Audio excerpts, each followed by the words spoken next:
Welcome to The Debate. So, picture this. It is the 85th minute of a World Cup quarterfinal. The match is completely deadlocked. And down on the pitch, you've got a star striker who is visibly exhausted. Hands on his knees, gasping for air. The classic knockout stage scenario, right? Exactly. Now, historically, a manager standing on the touchline would look at that player and have to make a choice based basically entirely on gut instinct. Do you pull him off to save his legs or, do you leave him on hoping for one last moment of magic? Right. But today, that manager does not need a gut feeling. He looks down at a tablet, an algorithm is telling him that the striker's deceleration symmetry has just dropped by exactly 4%. Meaning a catastrophic hamstring tear is statistically imminent within the next, say, 3 sprints. So today, we are asking a pretty fundamental question. Has the relentless processing power of artificial intelligence permanently replaced the manager's gut? Are we looking at a paradigm shift where the game isn't just happening on the grass, but being definitively mapped out in silicone? That is exactly the tension we are dissecting today. We are looking at how advanced computer science, biomechanics, and these massive predictive models are attempting to transform football. A sport famous for its beautiful, chaotic fluidity, they're trying to turn it into a highly quantifiable, basically solvable science. And, I take the position that this integration of AI fundamentally elevates the sport. It strips away intuitive guesswork and replaces it with absolute objective quantification. We now possess tools to mathematically measure space, optimize every single pass on the pitch, and precisely monitor physical performance down to a player's skeleton. It is, frankly, the absolute science of the game fully unlocked. And I will argue that while AI is undeniably a powerful analytical tool, football at its core is governed by stochastic processes. Oh, here we go with the stochastic processes. Hey, it's true. It is a sport defined by continuous, unpredictable motion and incredibly high-pressure human variables. Models built on historical probability can give a manager a beautifully refined baseline. Yes, I'll grant you that. But they can never fully map the unique psychological volatility of a World Cup knockout match. It is not a perfectly solvable equation. Well, let's start with the foundational data that makes this entirely new perspective possible. Because when I talk about unlocking the science of the game, I am talking about a staggering volume of information. Modern World Cup stadiums are essentially massive optical laboratories now. They are equipped with these sophisticated tracking camera systems that capture the exact spatial coordinates of the ball, the referee, and all 22 players at a rate of 25 frames per second. Right, which generates an immense wave of kinematic data. For those tuning in from, say, a university data science or sports science program, we are talking about millions of spatial data points in a single 90-minute match. Exactly, millions. And for decades, that sheer volume of data was actually a problem. It was completely overwhelming. Human analysts simply could not decode millions of coordinates in real time to offer any meaningful advice to a manager. No, of course not. But modern deep learning models thrive on. In the farthest reaches of space, one scientist refused to stop searching. Every discovery uncovers the Scientist Explorers. Available now, just $4.99 on Amazon Kindle Unlimited. Start the adventure today. Absolutely agree that the data collection is an engineering marvel. It is. But where we diverge is on the assumption that millions of data points automatically turn a football match into a solvable chess game. The latest sports analytics research explicitly highlights the concept of stochastic processes. Right, which just means there's randomness. Well, simply put, a stochastic process is a system that might show broad statistical trends but is fundamentally random or unpredictable at the micro level. AI builds its predictive models based on historical data sets, thousands of previous pitch states. But a World Cup match isn't a historical average. I see why you think that, but let me give you a different perspective. AI isn't just looking at historical averages. It's mapping the exact real-time geometry of the pitch in a way the human eye physically cannot do. Let's look at how it maps space before a player even touches the ball. Machine learning systems instantly construct what are called dynamic Voronoi diagrams. Which is essentially a real-time territory map, right? Yes, and to break it down simply, think of it like walking across a large university campus with your phone, watching the Wi-Fi signal fluctuate, Oh, that's a good way to put it. right? As you move between buildings, the dominant signal changes based on your proximity to the nearest router and whatever obstacles, like, brick walls, are in your way. Pitch control models do exactly this, but the players are the routers. Right, they emit an area of influence. Exactly. Deep neural networks calculate the precise mathematical probability of a specific team controlling any given square meter of grass at any exact millisecond, based on player speed, momentum, and the trajectory of the ball. Which visually is an incredible tool. It highlights which team actually owns the space, rather than just looking at who happens to have the ball. Exactly. And it gets even more advanced with something called ghosting algorithms. Coaching staffs can take their team's actual defensive shape in a given moment and overlay it against a mathematically ideal structure. The AI generates literal ghosts on the screen. Like holograms? Yeah, holograms showing exactly where the players optimally should be standing to minimize the opponent's scoring threat. You compare the real players to the ghosts, and it instantly exposes microscopic spatial fractures. A human coach might not notice a defender being, say, 2 yards out of position, but the algorithm highlights it as a critical vulnerability. I'm sorry, but I just don't buy that. Let me tell you why. Go ahead. The entire premise of comparing a human defender to a perfectly optimized ghost assumes that the attacking team is behaving in a completely rational, predictable manner. It assumes the game is being played on a spreadsheet. But it isn't assuming perfection. It's simply calculating probability based on positioning. Yes, but identifying a spatial fracture mathematically does not mean the human defender can physically or cognitively react in time to close it. Furthermore, a perfectly optimized defensive shape is only optimal against a predictable attack. I don't know if I'd say predictable. But an algorithm might dictate that a defense is structurally flawless, right? Up until a world-class striker drops a shoulder, defies the statistically probable action, and slips a pass through a gap that the algorithm didn't think was viable. The map is not the territory. The sudden flash of individual genius shatters that perfect geometry every single time. That's an interesting point, though I would frame it differently. You are right that the map isn't the territory, but a high-resolution, real-time map allows a team to navigate that territory with vastly superior efficiency. Let's move to the next logical layer, actually. Sure. We've mapped the space. Now, how do we evaluate the specific decisions the players make within that space? Because the AI doesn't stop at measuring territory. It measures the value of every single decision using expected possession value, or EPV. Oh, okay. This is where we get into reinforcement learning and Markov decision processes, which, for the students listening, is a massive leap from just tracking where players are standing. Exactly. It attempts to put a definitive numerical value on every single action. Let's unpack the Markov decision process. Imagine a chess engine. When you play against a top-tier computer in chess, it evaluates a move not just by what happens immediately, but by calculating a massive decision tree, like 5, 10, or 15 moves ahead. Right, it runs through millions of permutations. And it assigns a probability of winning based on every possible branch of that tree. EPV does this for a football counterattack. When a midfielder receives the ball, the AI evaluates a highly complex matrix of options. It looks at the pass down the wing, a dribble through the center, or a shot from distance. Right.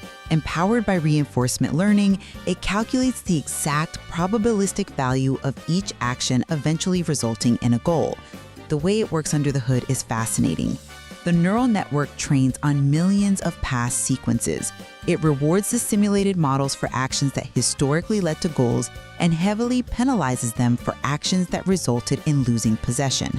So it's constantly learning what works and what doesn't. Exactly. Over time, it learns the true value of a pass. National teams are now using these EPV models to completely strip away inefficient passing networks from their playbooks. They optimize their build-up play based on mathematical proof, focusing solely on the movements that yield the highest scoring probabilities. I come at it from a different way.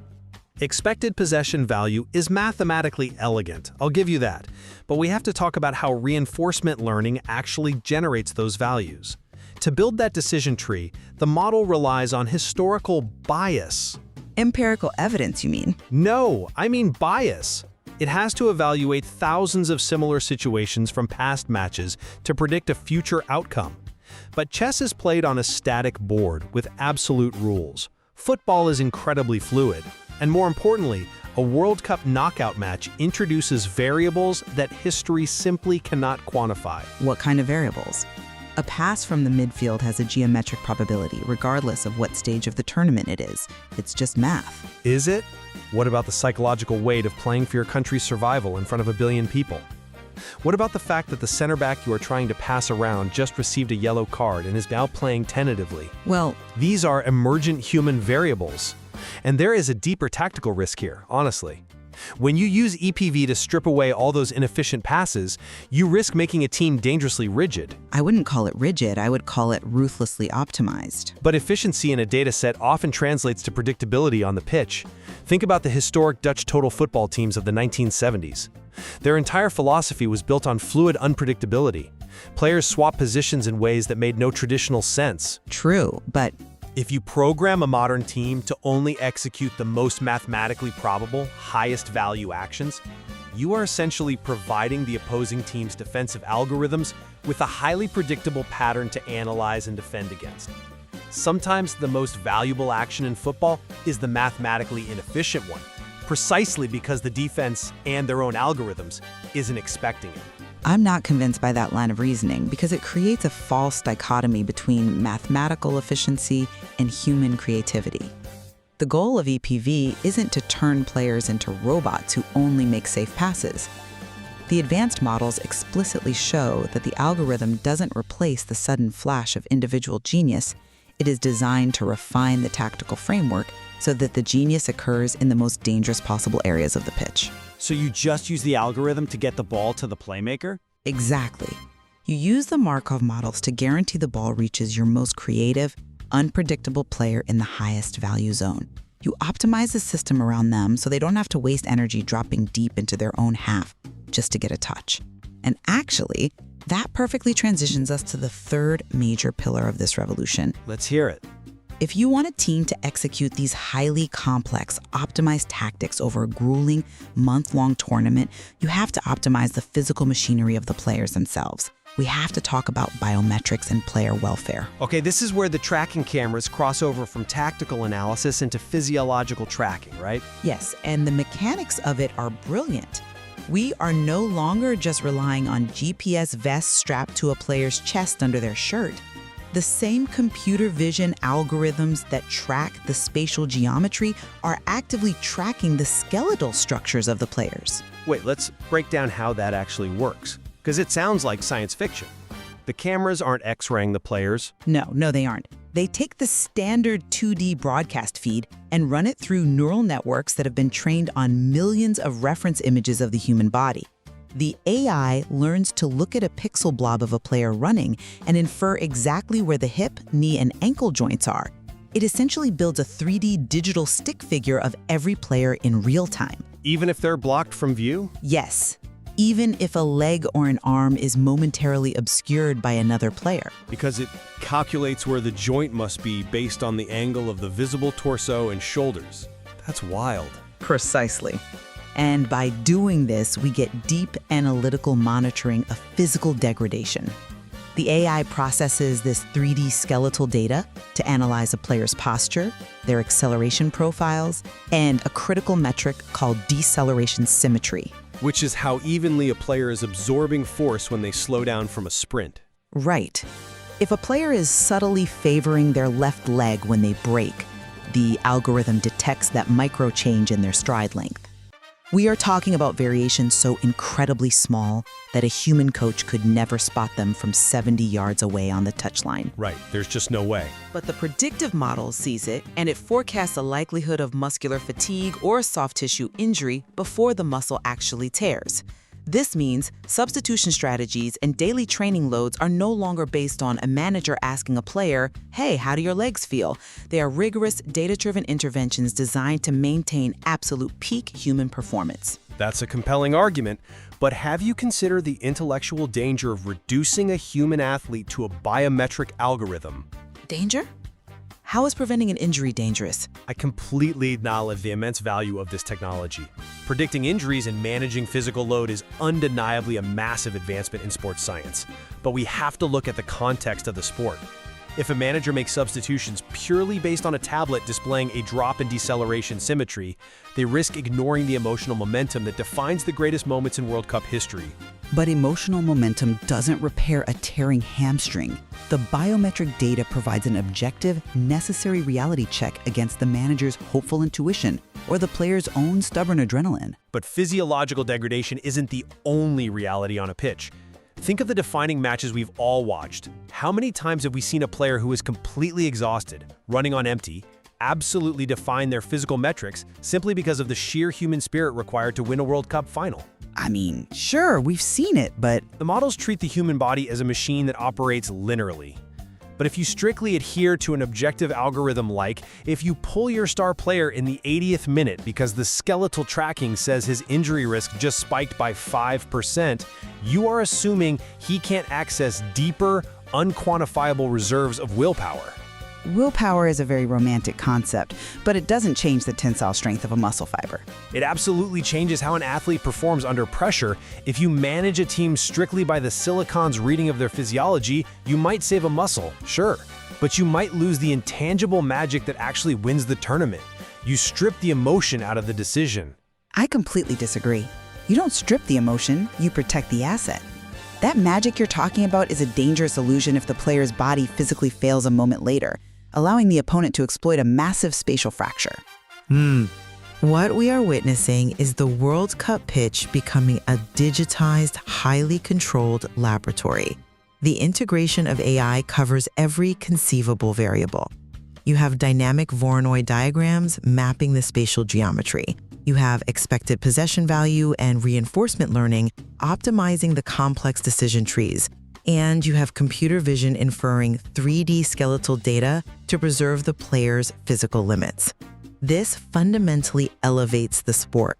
We are outsourcing the heavy computational lifting to complex algorithms so that human coaches and players can make hyper-informed decisions.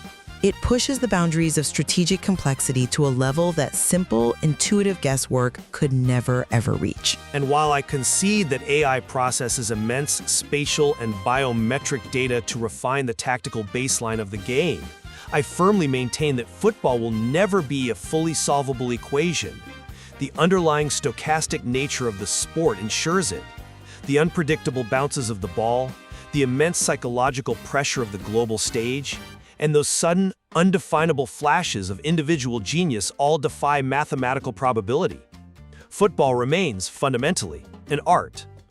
AI is a remarkably powerful lens through which to analyze the game, but the chaotic, emergent human element ensures it will never be perfectly controlled by a silicon brain. Yet even as we disagree on the absolute limits of this technology, we clearly converge on one undeniable reality today. The tactical chessboard of the World Cup has permanently shifted. The fusion of elite sports science and machine learning has established a completely new baseline. The tournaments of the future will only become faster, smarter, and incredibly more intricate as these algorithms continue to learn from every single pass, sprint, and shot. Absolutely. The days of a manager relying solely on their naked eye and a notepad are over. To truly understand modern football, it requires a dual perspective. You need the algorithm to process the millions of data points, and you need the human mind to interpret the chaos that the data misses. Exactly. It requires looking at the game through both that rigorous mathematical lens and the unpredictable human lens. As the global game continues to evolve, we leave it to you, the listener, to observe the next match with this new perspective. Look closely at the geometry of the pitch, the hidden decision trees in every pass, and the physical limits of the athletes. In the end, you have to decide for yourself. Is it the algorithms humming in the silicon or the athletes bleeding on the grass that truly control the beautiful game? Thank you for joining us on The Debate.